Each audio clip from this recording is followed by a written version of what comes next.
नमस्कार मैं जय हिंद। माय नेम इज कलगस दोस्तों, नाम student of class 12th currently studying KV Patna. आज डेट है 2 अगस्त 2021 और आज काफ़ी टाइम के बाद अपडेट हो रहा है, अपलोड हो रहा है, जो कि आई थिंक 3 या 4 महीने के बाद अपलोड हो रहा है न्यू वीडियो। तो आज का टॉपिक है इलेक्ट्रिक फ्लक्स, जो कि क्लास 12th इलेक्ट्रोस्टैटिक का टॉपिक है और काफ़ी डेप्थ वाला टॉपिक है, काफ़ी इंटरेस्टिंग टॉपिक है और दोनों पॉइंट ऑफ व्यू, दोनों एग्जाम के पॉइंट ऑफ व्यू से काफ़ी ज़्यादा इंपॉर्टेंट टॉपिक है। मेंस हो चाहे बोर्ड्स हो, बोर्ड्स में इसका हालांकि पैटर्न 2021 का बोर्ड के एग्ज़ाम का तो चेंज हो गया है, लेकिन सुनने में आ रहा है कि सब्जेक्टिव भी शायद होगा। एमसीक्यू तो 1 नवंबर वाला तो एमसीक्यू है, लेकिन जो मार्च में होगा उसमें शायद सब्जेक्टिव भी है, कंफर्म नहीं पता हमको।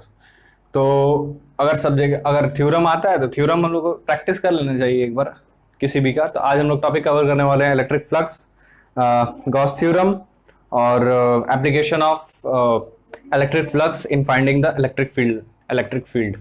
तो चलिए स्टार्ट करते हैं। मान लीजिए कि कोई सरफेस है,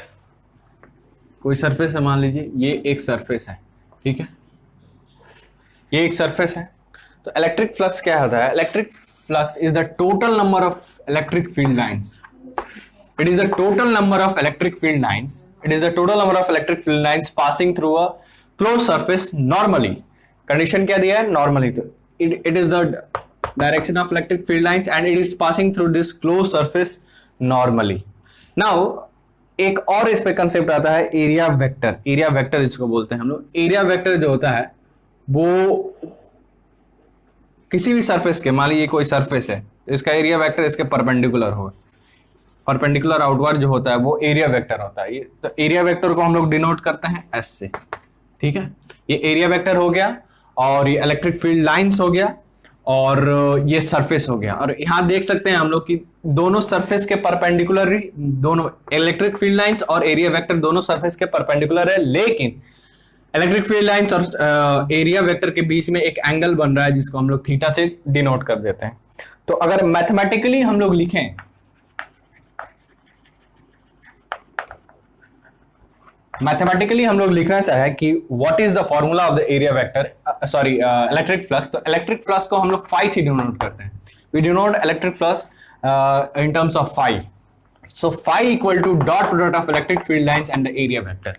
इन दोनों के डॉट प्रोडक्ट को हम लोग इलेक्ट्रिक फ्लक्स बोलते हैं। इलेक्ट्रिक फ्लक्स को स्टेटमेंट लिखना होगा तो total number of electric field lines passing through the close surface normally.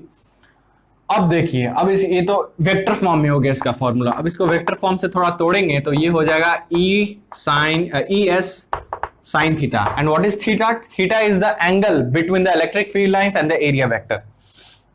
अब देखिए हम लोग देखेंगे, अगर हम लोग क्लोज सरफेस में, अगर सॉरी पहले हम लोग ओपन सरफेस में बात करें। In open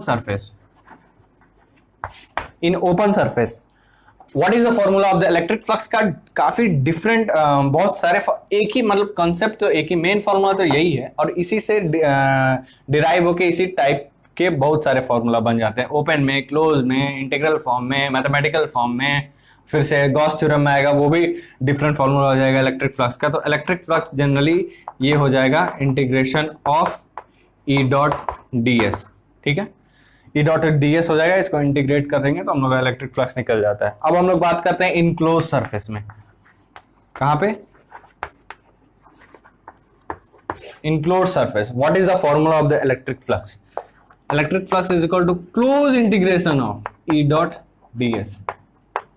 close integration of E dot D S ये होता है क्लोज सरफेस में। ये हो गया ओपन सरफेस में इलेक्ट्रिक फ्लक्स का फॉर्मूला, ये हो गया मैथमेटिकली इलेक्ट्रिक फ्लक्स का फॉर्मूला। अब हम लोग बात करते हैं गॉस थ्योरम का। इलेक्ट्रिक फ्लक्स का मेन जो था वो कंप्लीट हो गया। अब हम लोग बात करेंगे गॉस थ्योरम का। सो डस्टर मिल नहीं रहा है, ये रहा डस्टर। गॉस थ्योरम का बात करते हैं। गॉस थ्योरम क्या कहता है?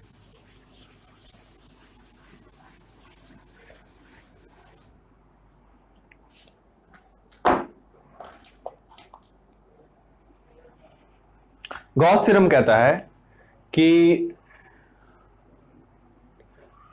Electric flux, total electric flux in a closed surface is equal to 1/ε0 times the Q net charge inside the Gaussian surface. मान लीजिए कोई सरफेस है, गॉसियन सरफेस है। गॉसियन सरफेस, गॉस थ्योरम क्या कहता है, पहले गॉस थ्योरम का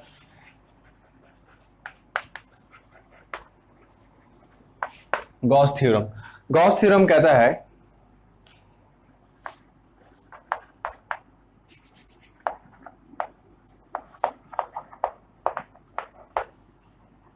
इलेक्ट्रिक फ्लक्स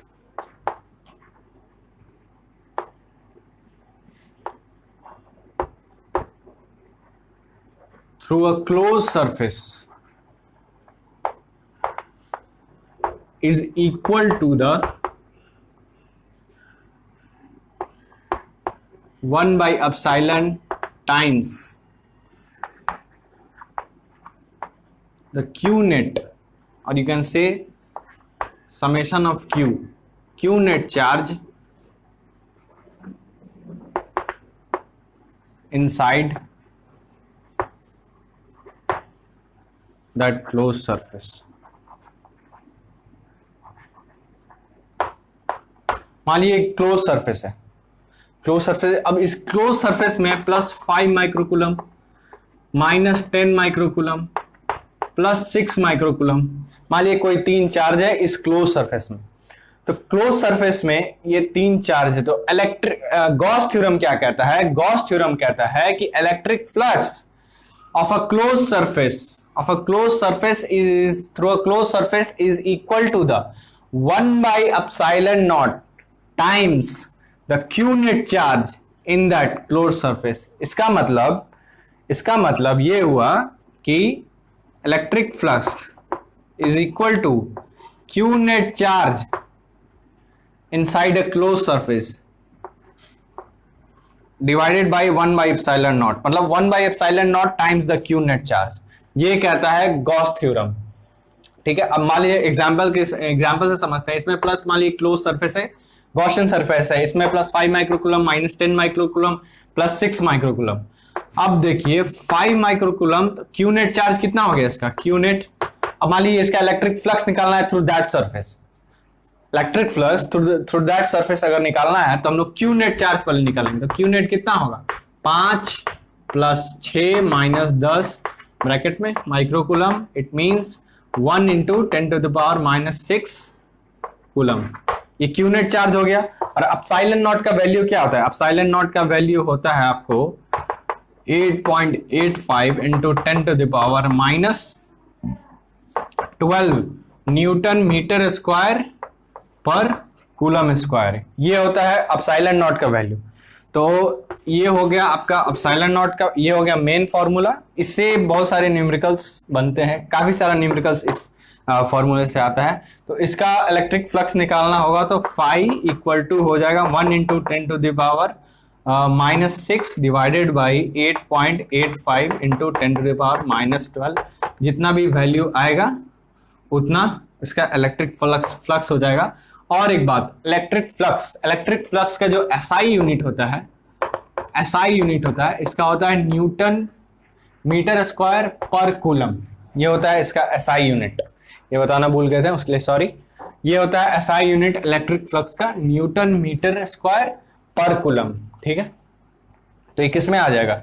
ये आ जाएगा न्यूटन मीटर स्क्वायर पर कूलम में आ जाएगा इलेक्ट्रिक फ्लक्स। और इलेक्ट्रिक फ्लक्स जो है वो अपने आप में, हालांकि इसका फॉर्मूला तो होता है फाई इक्वल टू E.S, और ये यहां से आप लोग देख सकते हैं कि ये एक कौन सा क्वांटिटी है, स्केलर या वेक्टर?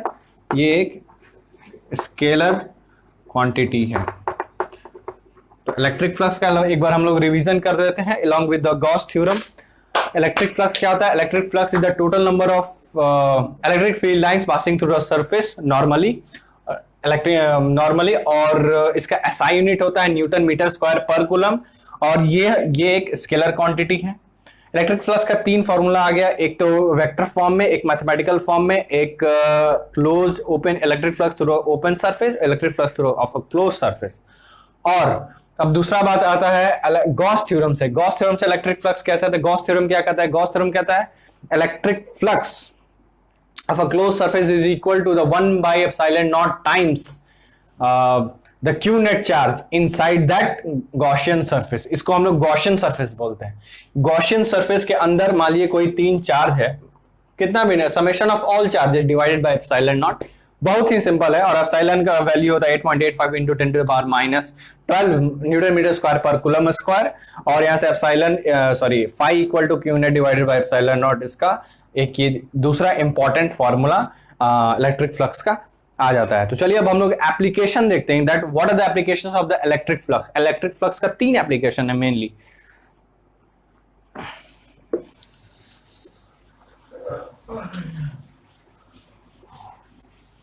ये हम काफी शॉर्ट में पढ़ा रहे हैं, बोर्ड पॉइंट ऑफ व्यू से है. ये बोर्ड पॉइंट ऑफ व्यू से हम टॉपिक को क्लियर कर रहे हैं. Electric flux board point of view से हम टॉपिक को क्लियर कर रहे हैं. मेंस के हिसाब से अगर इसको पढ़ाया जाए तो ये काफी लंबा टॉपिक हो जाएगा. आई थिंक 1.5 से 2 घंटे का वीडियो बन जाएगा. इसलिए हम बोर्ड पॉइंट ऑफ व्यू से इलेक्ट्रिक फ्लक्स, गॉस थ्योरम, उसका एप्लीकेशन बता रहे हैं. तभी ये 20-25 मिनट का हो ही जाएगा वीडियो. इलेक्ट्रिक फ्लक्स, अब इसका एप्लीकेशंस देखते हैं, that what are the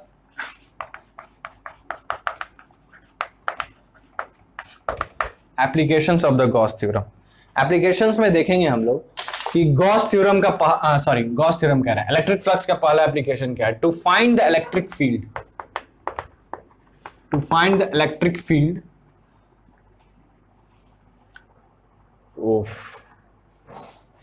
to find the electric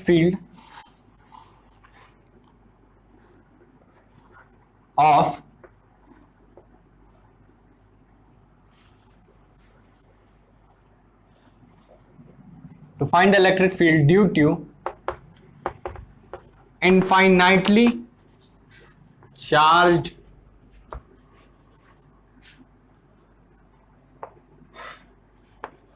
long straight wire. पहला एप्लीकेशन ये हो गया. पहला एप्लीकेशन ये है, इसका हम लोग डेरिवेशन करने वाले हैं. To find the electric field due to infinitely charged long straight wire. दूसरा, to find electric field due to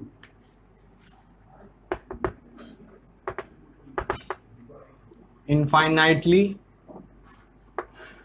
large and uniformly charged plane sheet. ये वायर शायद दिख नहीं रहा होगा तो वायर हम यहां लिख दे रहे हैं. ये चार्ज प्लेन शीट है. तो दूसरा एप्लीकेशन क्या है, what is the second application, to find electric field due to infinitely large uniformly charge plane sheet. तो इसका ये 2 एप्लीकेशन है. इसको 2 एप्लीकेशन का हम लोग डेरिवेशन भी करेंगे. 2 एप्लीकेशन हो गया. अभी 2 एप्लीकेशन का फर्स्टली हम लोग क्या करने जा रहे हैं, डेरिवेशन.